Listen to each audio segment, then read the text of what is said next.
Hello and welcome to this very special edition of Learning with Leaders. It is in support of Hemsley Fraser's commitment to Mental Health Week, and I have the pleasure to talk with three guests today around mental health awareness. Heather Frederick, who has her own podcast around happiness, Maria Anderson from Cambridge, and Malcolm Carter from Hemsley Fraser. He's VP of Solutions Architecture. And I'm Francisco Pelzing, and I'm looking forward to your comments. Enjoy this podcast. Thank you. Bye-bye. Welcome to today's session of Learning with Leaders. And today, this panel is very special. It will be around mental well-being, which nowadays is probably the hottest topic ever in business, which I like a lot. And we will be hearing more about that interesting topic from my guests today, Maria Anderson, Heather Frederick, and Malcolm Carter. And let's start right away with Maria. Maria, would you be so kind to introduce yourself? Of course, Paco, thank you very much for inviting me to today's sessions. So I am Maria Anderson. I am currently the Global Head of Health, Safety and Wellbeing for Cambridge University Press and Assessment, which I will be referring as Cambridge because it's a lot shorter. Currently, I'm leading the health and safety and well-being strategy for the organization. And of course, we have 6,000 people and we care about their mental health and helping them to thrive in the organization. Excellent. Thank you, Maria. Heather, would you like to introduce yourself? Hi, Paco, and thank you so much. It's such an honor to be on today's show. I want to give you just a little bit of my background. I have my PhD in psychology, but I want the listeners to know I was trained as a research psychologist. So what that means is I learned how to use massive sets of data to understand human behavior. And my focus was on successful aging. What I'm doing with that right now, interestingly, is putting my energy in a podcast called The Happy Doc Student, where I focus on graduate students and the faculty who support them, how to maintain their well-being so that they can reach their goals. Excellent. Thank you very much, Heather. Malcolm, last but not least, go ahead, please. Yes. Good day, everyone. My name is Malcolm Carter. I serve as Vice President of Solutions Architecture and Channel Partnerships for Hemsley Fraser in the U.S. And I also serve globally as the Chair of Diversity, Equity, Inclusion, and Belonging Task Force for 1HF. I'm very proud to serve that group. I'm based in Stamford, Connecticut, so just a few miles north of New York City. And I'm very passionate about this subject and served as leaders of organizations for the last 25 years. And look forward to having this conversation. I am a person who listens quite often, even yesterday, to the latest podcast for Dr. Frederick, as I am a PhD student. So I'm really looking forward to this podcast today. Excellent. Thank you very much. So, Malcolm, you mentioned from where you are logged in. I'm logged in from Essen in Germany. Maria, from where are you logged in? I'm logged in from Hertfordshire, which is near Cambridge in UK. And you, Heather? I'm coming to you from Tempe, Arizona. Excellent. What an interesting mix. What I find really interesting is that here we have a mix of a more research type angle to the topic, mental well-being, and Maria, Malcolm, probably more a business type, perspective. Maria, let's start with you. I mean, Cambridge, although, being a university, also research institution, would you still consider it a, let's say, normal business? It is a normal business. I mean, we are a global organization with a lot of people who just get on with their lives in front of a computer.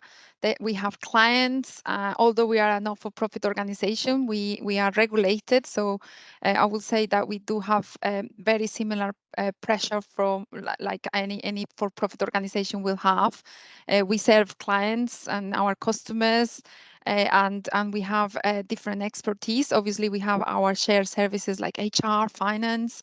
So we do run like a normal business. So we're part of the university who will be very corporate feeling with the not-for-profit mission that I suppose it provides a different challenge because it's the responsibility and the love of what people do for a not-for-profit organization creates probably a balance between productivity and well-being that maybe we can explore later. Yes, excellent. Thank you.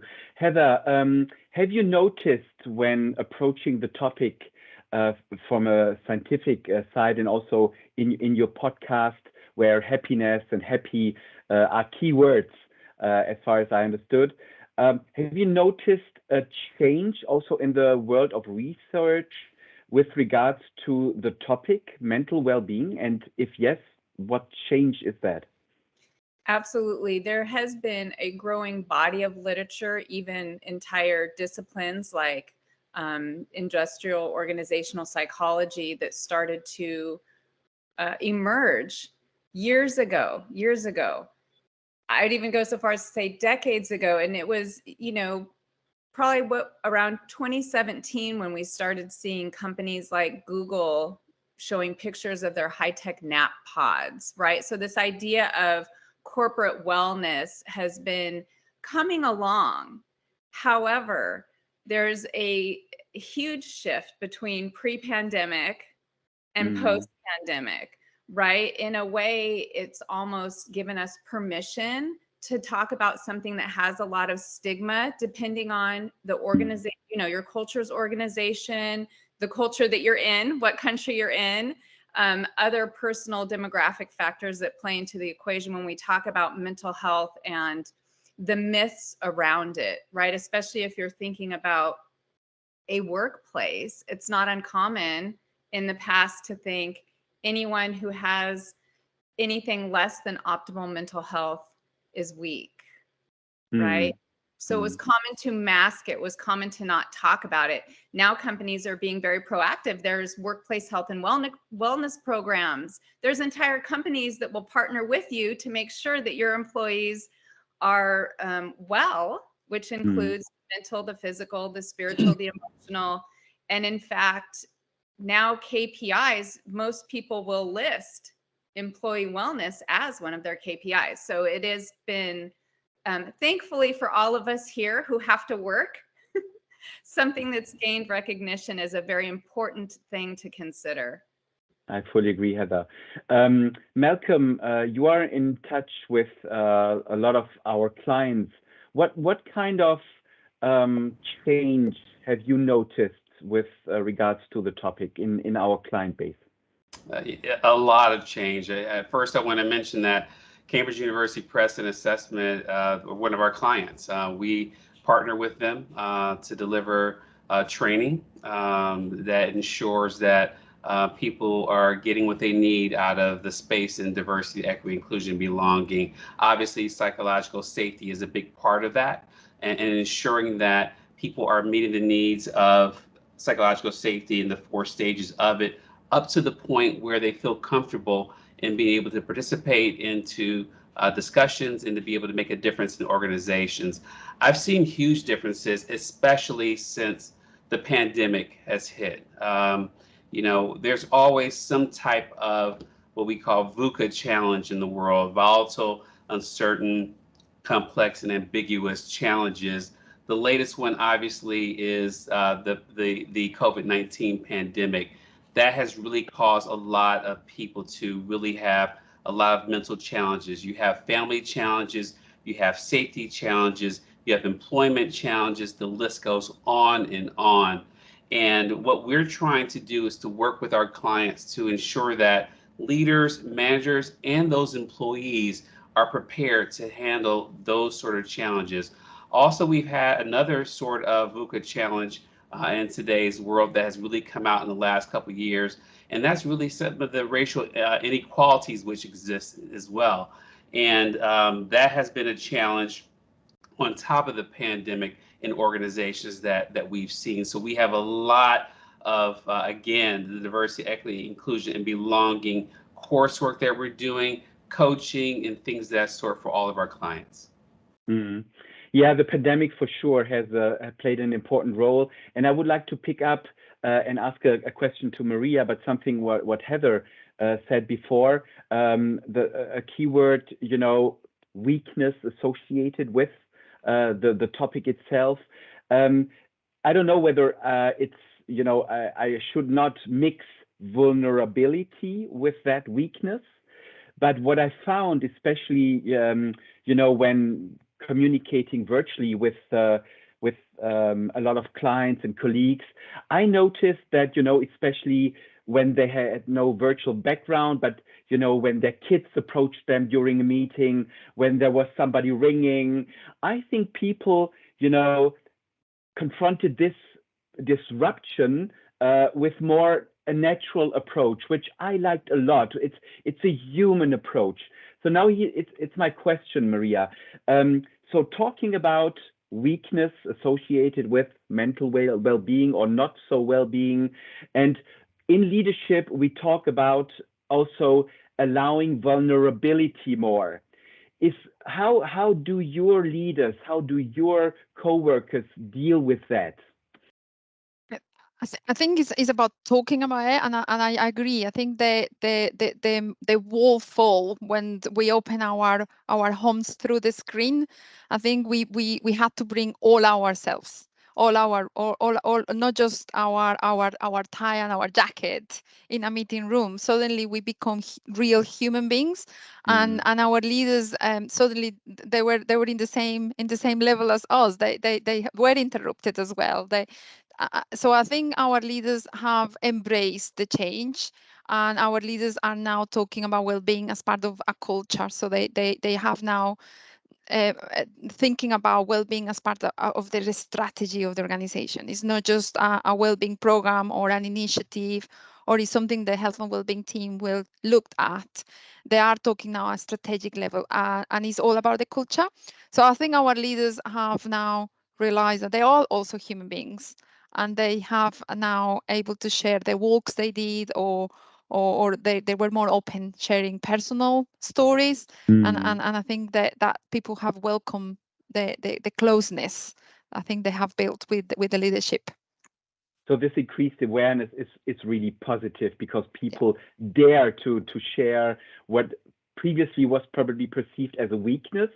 I think it's still a big step to allow that, but all the developments I think are very positive. Heather, you mentioned your podcast, and you are a lot dealing with PhDs and PhD candidates. So supposedly pretty clever people, I would say. How do you perceive their awareness of the topic, and how do they deal with it? That's a great question, Paco. I think that the one consistent factor in someone pursuing a terminal degree is that they put a lot of pressure on themselves, that they tend to be, I'm speaking generally here, they tend to be overachievers, they tend to be leaders, role models in their field.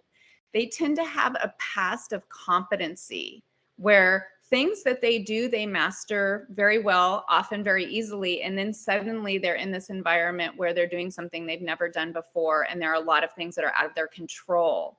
So what does that mean? It means it's a stressful environment. That used to be kind of unique, the type of stress that a doctoral candidate was experiencing. Again, post-pandemic, the types of stresses a doctoral candidate is experiencing are very similar to what everyone is experiencing. Loss of autonomy, control over certain things. So what I find interesting is usually there's a resistance to wanting to do something that's very simple, but can sometimes be perceived as selfish, and that is prioritizing your self-care. Boundaries comes into it, but these are very busy people. So when I say, what about taking some time to do this? They say, my schedule's already full. And that's why I think corporations and organizations, as Maria was talking about, building it in. It's not just one little team over here now that's going to have one initiative. We're going to have a wellness day, or we're going to have a health fair, right? Or we're going to bring in a mindfulness coach for a lunch and learn. It becomes part of this integrated culture where you pause before a meeting, or you reflect after, you know, a group event. So I think I've probably digressed quite a bit here from your original question, Paco, but if there would be one message that I could get out there, it would be, what would it be like if you became curious about how you prioritize your health and wellness? With this idea of you can't pour from an empty cup, whether you're a worker, a mother, a student, a leader, because you will model that for everyone you come into contact with. It will ripple out. So just taking that moment to think, yeah, that it makes a lot of sense, and I'm actually saving time, right? And that could be a whole nother conversation, because when people are solid, clear thinking, they're performing optimally, they don't make mistakes, conversations flow better, everything works better when you have a strong base of health, including the mental, the cognitive, the emotional aspect. That's an excellent transition, Heather. Thank you for that, because I wanted to ask Malcolm, yes, we're talking about mental health, but I mean, you disclosed in our pre-briefing that you are a Taekwondo master, was it? I'm not a master, but I am a black belt in Taekwondo, and I teach Taekwondo. Technically, a fourth degree is a master, and I know I'm still a little ways away from that. But that's my balance, right? And for my life, it's practice what I preach. So, you know, in terms of our team here in the U.S., I always, you know, preach, so to speak, the balance that's needed with the work that we do. We're not saving lives. We're not doctors in terms of our job. We need to have a little bit of a balance. So for me, as a person who's a leader at Hemsley Fraser, as a person who's also working on his dissertation for my PhD, and as a parent, I need that balance. So I'm sitting here listening to Dr. Frederick talk, and that's my life. I really have to, you know, practice the balance that is needed for my day-to-day in order to do the things and to be the best that I can be. When we're able to do that as leaders and organizations, again, to the best of our ability, it helps to have those conversations and be able to work with people who are struggling. I think one of the big things, Paco, that I'm seeing a lot with clients and just what I've been reading out there in the world, especially with research, is this idea that we're in this post-pandemic world. That's debatable, right? Whether we're still in this pandemic versus if we're past it. Organizations are starting to plan as if we're changing or going back to the way we were, or into some new world.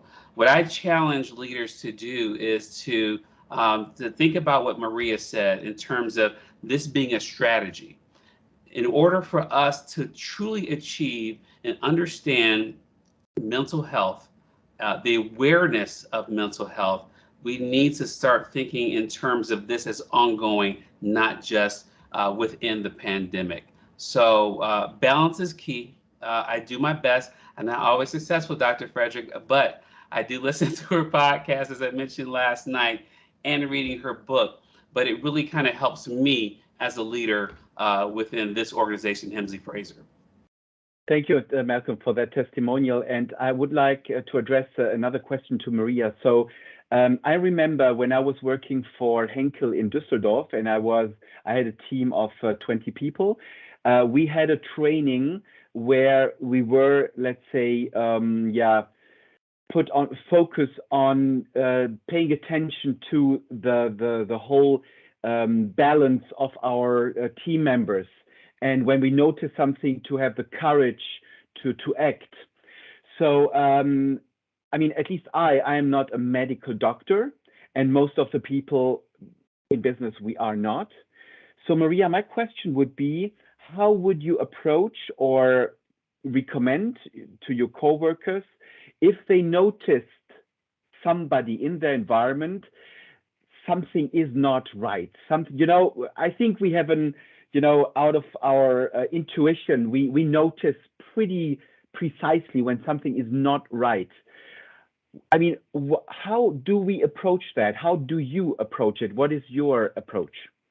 So we promote a lot the listening strategies. I think this is about knowing that you are not there to find a solution. It's not your problem, but you definitely can be a very good listener. And every time that we do promote mental health awareness for our people, we do have a quick 60 minutes awareness that we have trained the trainers going around, and it's all about everybody can listen.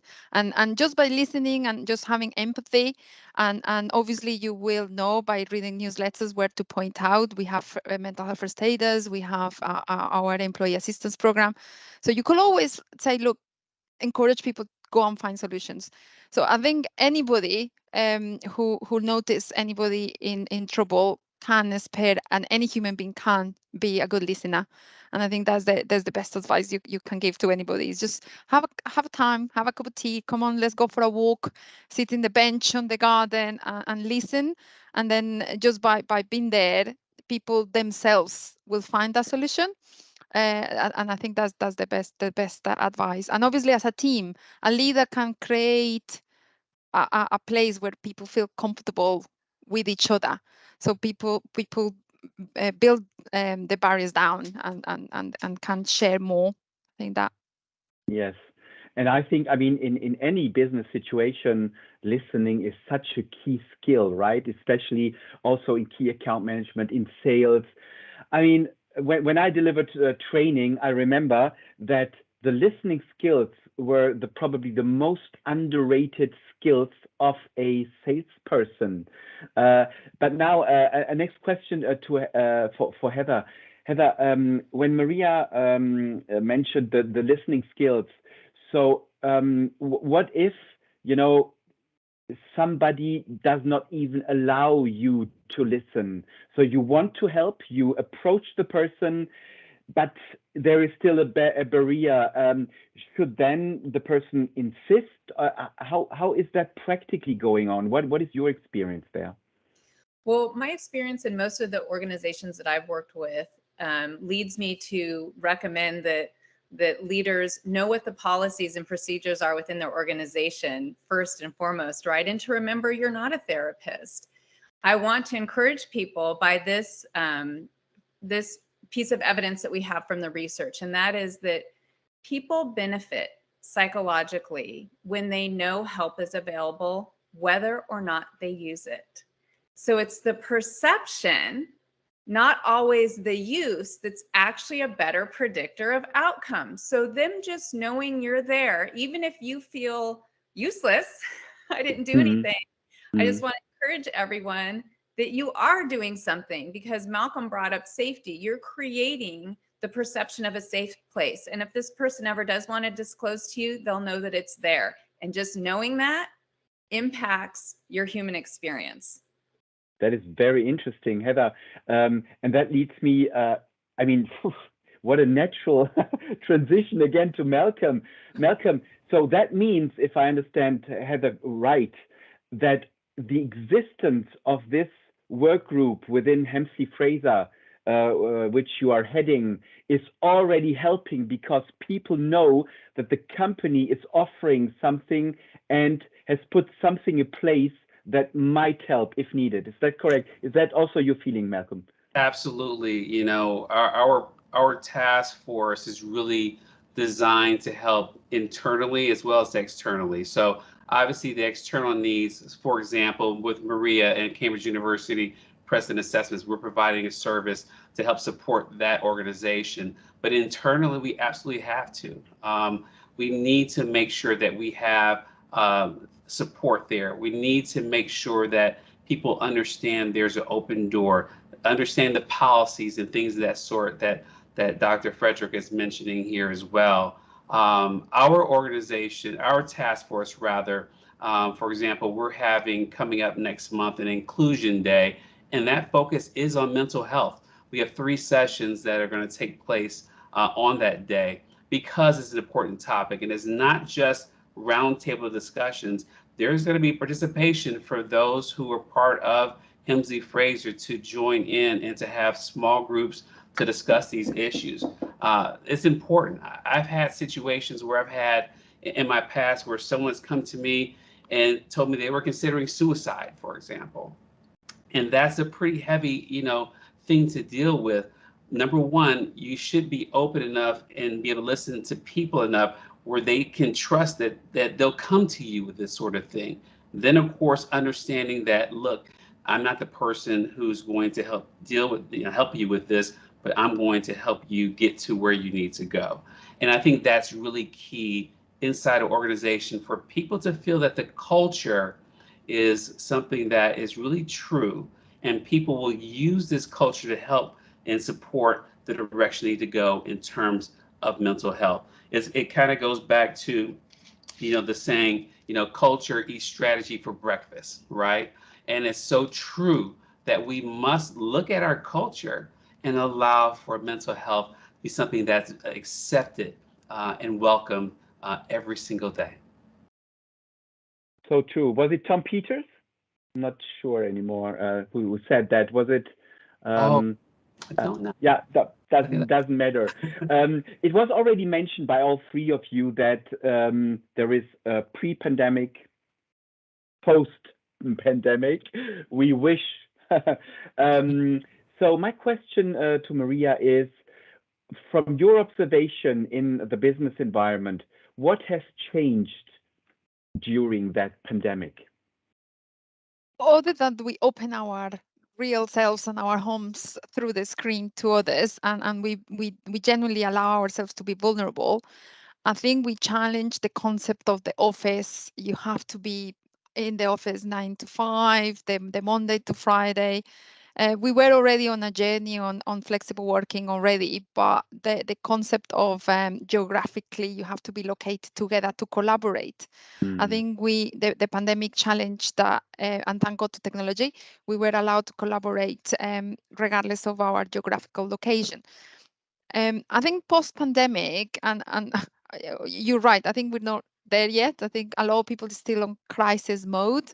It's about accepting that we need to get rid of the bad habits that we created during crisis, because everybody was override, and he allowed work to take over somehow, and work-life balance didn't exist because we were dealing with a crisis. We didn't know how to deal with changes of processes. Now we need to get out of the crisis and moving into our new normal.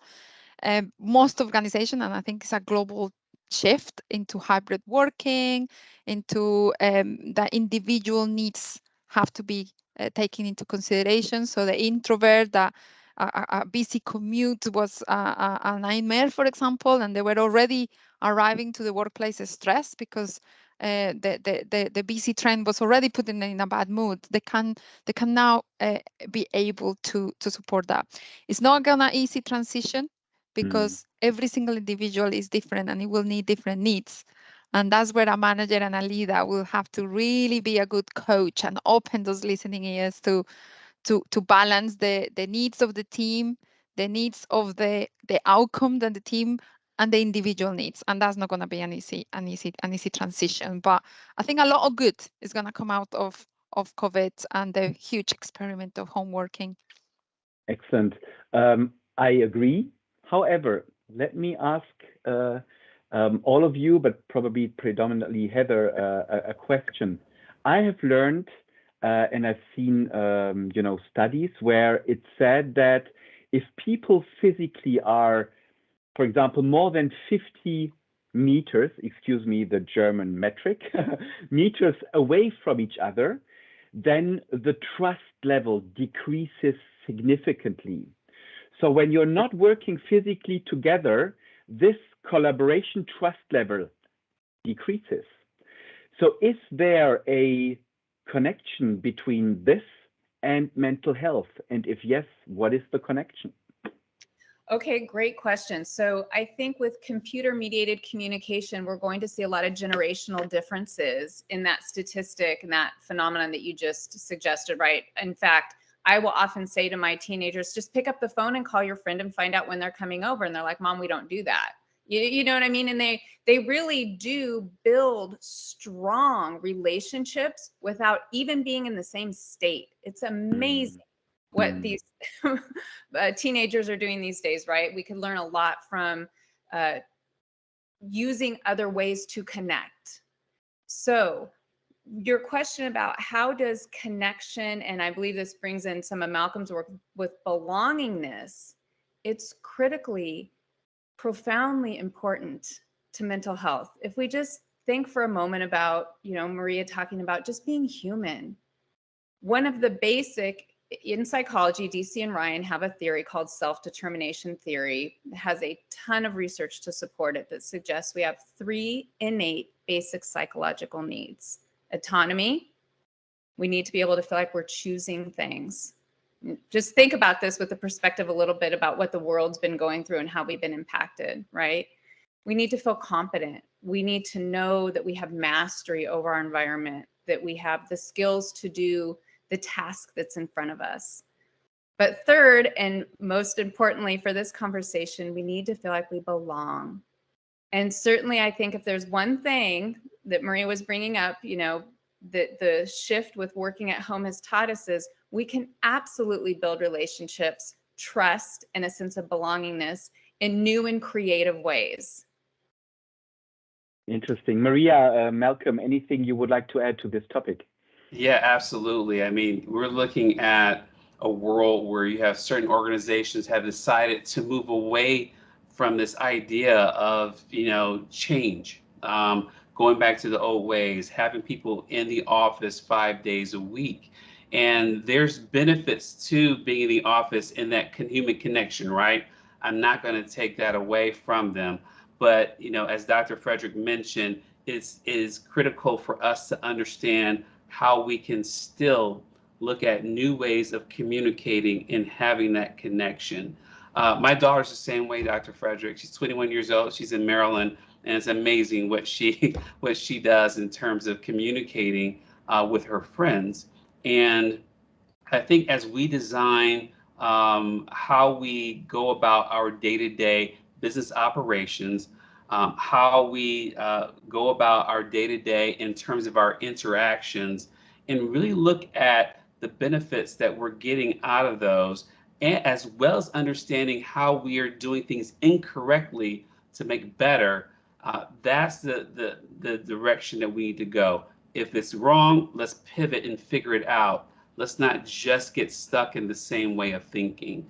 So, in my opinion, it's something that the connection that we have very much so can be very powerful in the interaction that we have, no matter where we are in the world. My relationship with you, Paco, over the last couple of years has been entirely in front of this screen that I'm on right now, and it's been a very good one. And I think that others can benefit as well. Thank you, Malcolm. Maria, before you answer, let me give you a little additional spark to that question.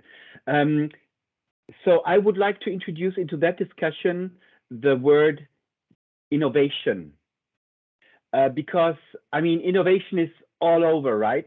So I personally, for example, I need, let's say, the interaction with my colleagues to be innovative, right? So you are in the university environment. I think innovation is key there.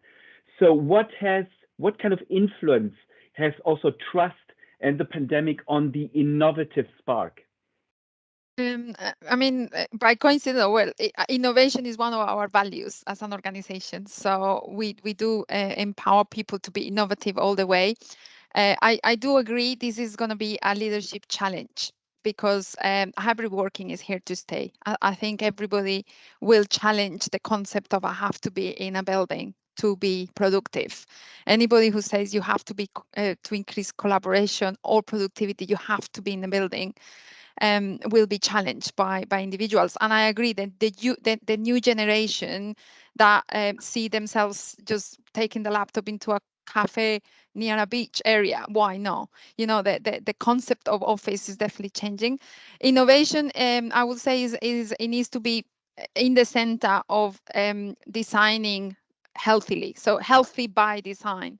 So anytime that you make any change in the organization, or I think this is the right time to challenge your processes, challenge the way you do things, and put healthy in part of the ways you design. So this is a good time to be innovative.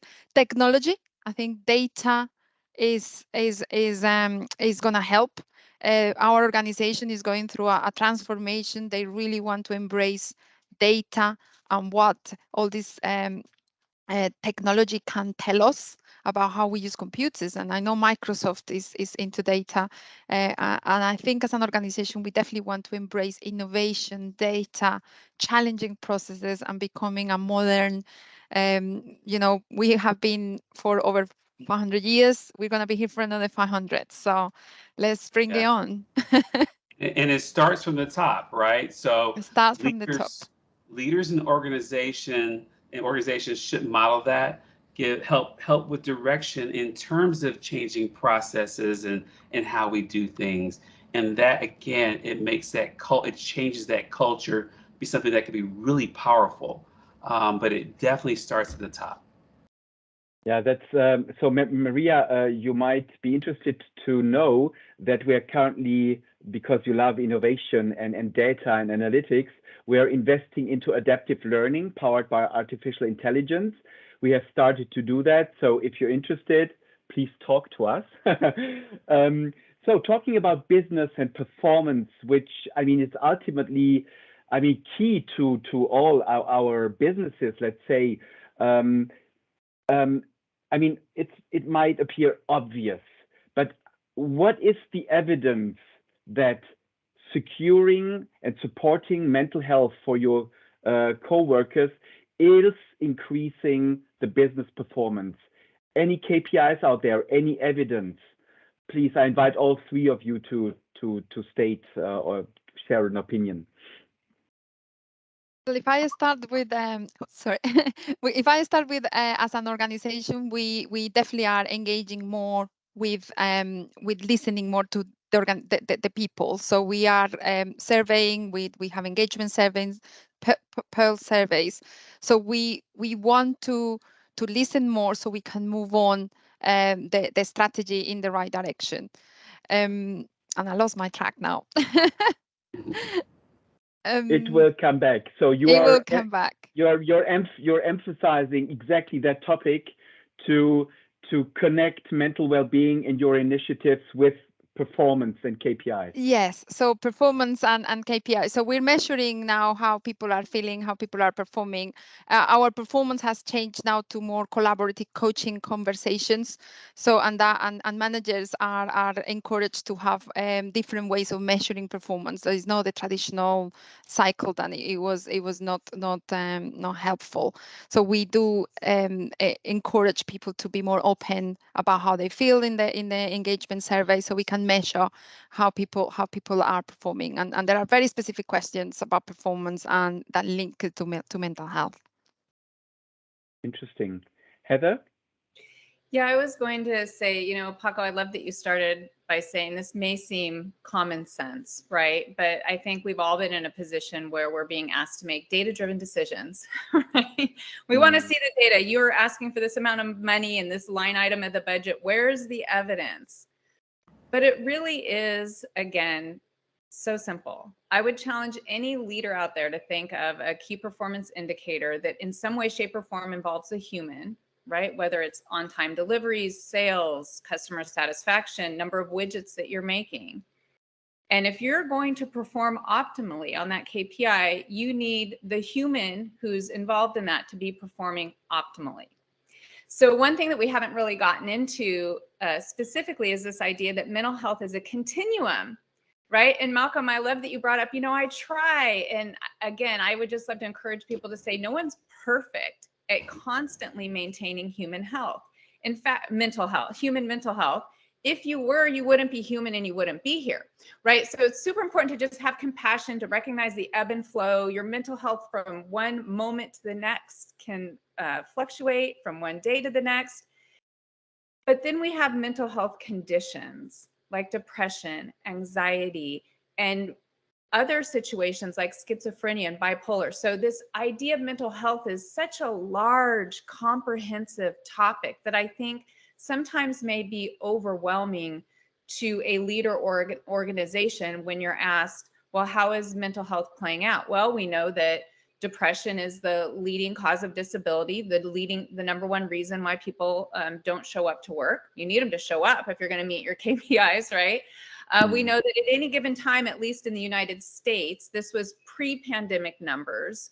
On average, 20% of your workforce at any given time is dealing with a mental health situation. So when we talk about the relationship between mental health and KPIs, it's direct, indirect, it's clear that it's there. And if you're interested, you can just get on Google Scholar, and whatever KPI that you're focused on, that you're responsible for, Google employee mental health and you will find a peer-reviewed research article to support the relationship, right? So there's the common sense, and then as researchers and as humans, we love to prove that what we know is true, that what just makes sense in our heart of hearts, that we have data to back it up, and it's out there.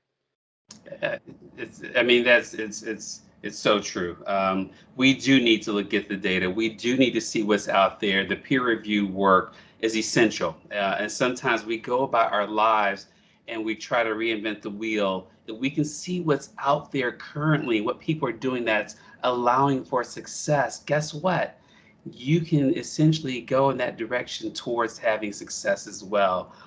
Proactive versus reactive, right? So I used to work for two very large organizations, one huge financial company, another conglomerate company. And the reactive company was the financial company, blood pressure machines in the hallways for people to take their blood pressure because of the stress level that was there. Proactive, the conglomerate company, had a psychologist on site for people to go and to talk to and to move forward with whatever their concerns of mental health exist. And I think what we need to do is to start looking at what others are doing, what the KPIs are saying out there, and saying, wow, what fits for us? What can we do to be proactive as part of our strategy to succeed in the mental health world, to ensure that our employees are getting what they need to do to have success in the business world, to be able to have a sense of belonging in what they do every single day, and then to encourage others who are being recruited in the organizations and saying, this is what we do, this is our culture, and we are going to continuously figure out better ways to do what we do. Listen, no one's perfect, right? This is a world that we're all trying to figure out, no matter what the industry, no matter what area that you're in, business, organization, higher ed, whatever. But as long as you're trying and you're doing the right things and saying, look, help us move in this direction as well. Our leaders are going to try to do things to assist us, but you can come in and help us along the way to have success toward mental health and to have a culture that allows for mental health to be something that is of importance. Wow. So I would like to very slowly close the discussion, but not without asking each of you your personal top tip for maintaining mental health. What I personally do and love is to go in the evenings for a stroll with my wife into the nature, just having, a good breath of air and a good discussion, listening, talking. That would be my personal preference. But what about you, Maria? What would be your top tip? I think I am a very positive person, and I really enjoy the little things in life. So that, like you said, that walk, the ice cream, the sun shining on the. But I think in the workplace, I will say is don't get frustrated or don't get angry or worry. If work is just a task and there is always a next day. So I think a lot of workplace mental health and what we definitely in control in the workplace is about asking people to slow down and really just check that unless somebody's in serious danger, every deadline can be postponed. So just not to worry if they have emails and they haven't answered. Sometimes that worry and frustration just take on, and be positive and enjoy the little things in life. Wow. Maria, may I say I've been in, because you mentioned that you are from Colombia, I've been in Colombia twice. In Colombia, I met the most positive and the most polite people on the globe. Really, it was amazing. Competing with Thailand, though, but you are number one in Colombia. Thank you very much. Heather, what would be your top tip? My top tip would be to give yourself permission to take care of yourself. And my favorite go-to is just a nice deep breath. Anytime during the workday, signal your nervous system that you're not being chased by a tiger. Just like Maria said, it's okay. It's going to be okay. But first and foremost, giving yourself permission to prioritize your well-being. Which might be a big step. Sounds so easy, but it might be a big step. I agree, Heather. Malcolm, would you like to close this very insightful discussion with your top tip? Sure, absolutely. For me, especially as we're coming to the warmer months, we all can't live in Tempe, Arizona, unfortunately, where we can go outside and do things. But I walk here at home. I have a little treadmill that I can put at my desk or put away from my desk and the walker at lunchtime. But even more importantly, when it gets a little bit warmer, I go outside and I'll do calls sometimes while I walk. And I tell the team, this is perfectly acceptable to leave your desk, to not be in front of the screen, and just to walk and talk and spending time with people. That could be with people who work or people who aren't working with you. Maybe it's a lunchtime person that's close by. Say, hey, do you want to go for a walk, get some fresh air? It's important to have that balance during the workday, let alone the things that you do outside of the quote unquote 9 to 5. So walk and spend time with people. Thank you very much for your time, for your insights. I enjoyed that discussion so much, all this positivity and energy I sensed. Thank you very much for being on Learning with Leaders, and I wish you an excellent rest of the week. Thank you. Thank you. Thank you. Bye-bye.